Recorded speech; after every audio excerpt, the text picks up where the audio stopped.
agree with blue no matter who. Okay, so the thing about blue no matter who is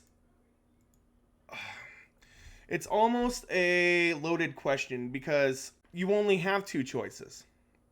So when you say blue no matter who, 9 times out of 10 that choice is going to be better in my opinion, just because uh, the Republicans are so out there at this point as far as they're the leaders of the Republican Party are so out there and so uh, ready to trade democracy for fascism that there's not really a choice in the matter. If we had more than a two-party system, there would be a choice. So when you say blue no matter who, I know that a lot of people say, oh yeah, well you could vote for the Green Party or you could vote for, an independent.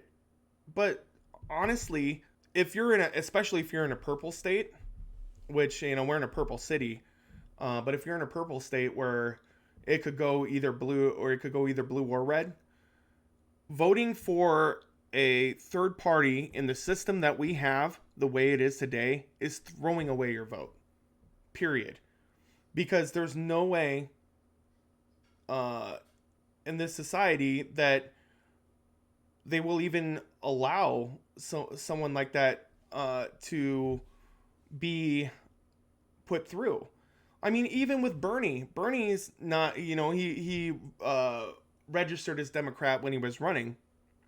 He was and But they know that he's not your typical Democrat. They know that he uh, has ideas that are leaning towards social democracy and the scary socialism word. They know that he is really, really out there fighting for the working class people and will do anything he can to take down the corporate interests and the rich and powerful that basically keep everybody bending a knee in this country to them. So even with Bernie, who registered Democrat, was stopped by his own party because most of them are corporate shills and don't want things to change drastically. They don't want an end to corruption in government because they're making as much money off of it as many of the Republicans are. So therefore, Bernie got stopped both times in the primary, no matter how close he got. Same thing happened with the socialist mayor that was running for mayor in New Jersey.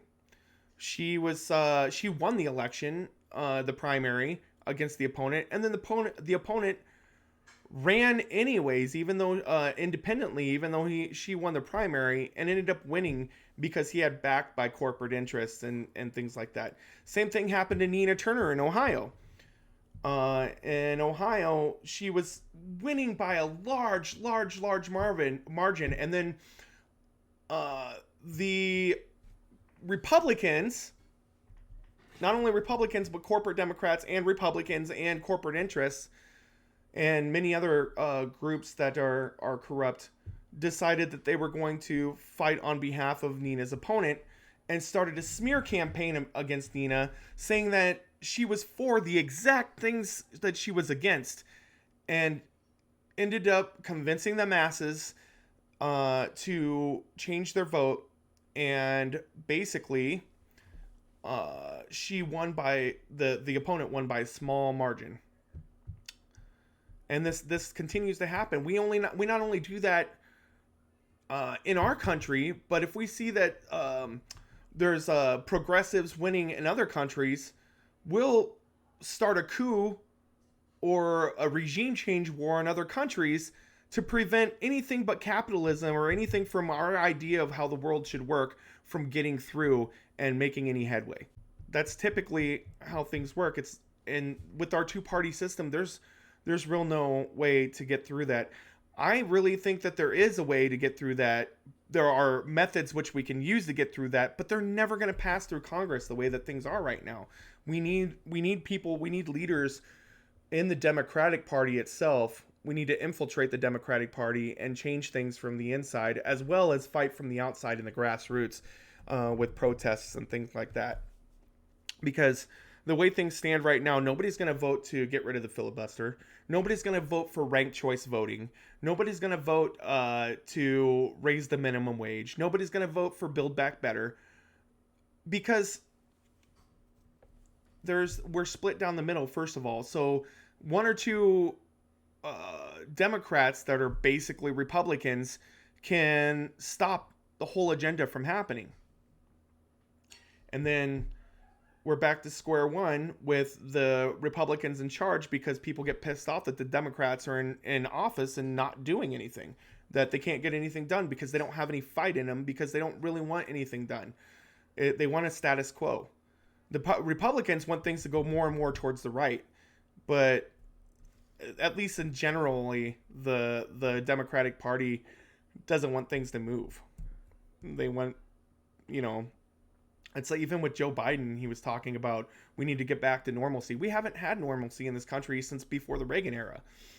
So yeah, there's that's my two cents on the blue no matter who thing, is that it's a misnomer. It's a scapegoat, because it's a way to demonize people for voting for Democrats, even though they say that they don't necessarily like those Democrats. It's voting the lesser of two evils.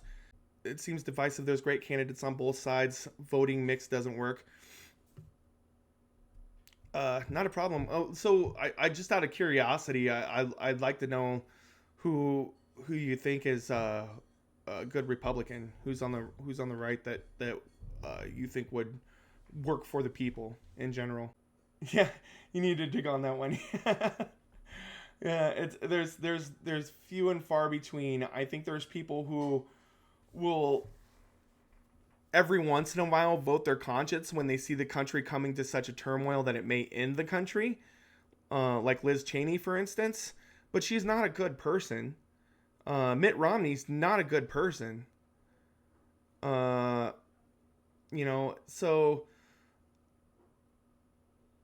it's really hard to find. I mean, there's the way you do things really right now is to vote Justice Democrats is a good place to start. Voting for people who do not take corporate PAC money. Vote for people who do not take donations from corporations and will not be beholden to those corporate interests. That's the first thing. That's your first step to knowing if you should vote for somebody or not, is if they're bought and paid for. If they're bought and paid for, it's really hard to vote for them.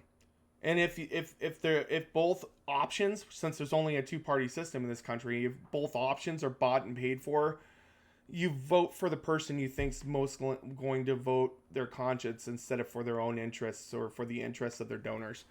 And that's really, really, really all you can do at this point.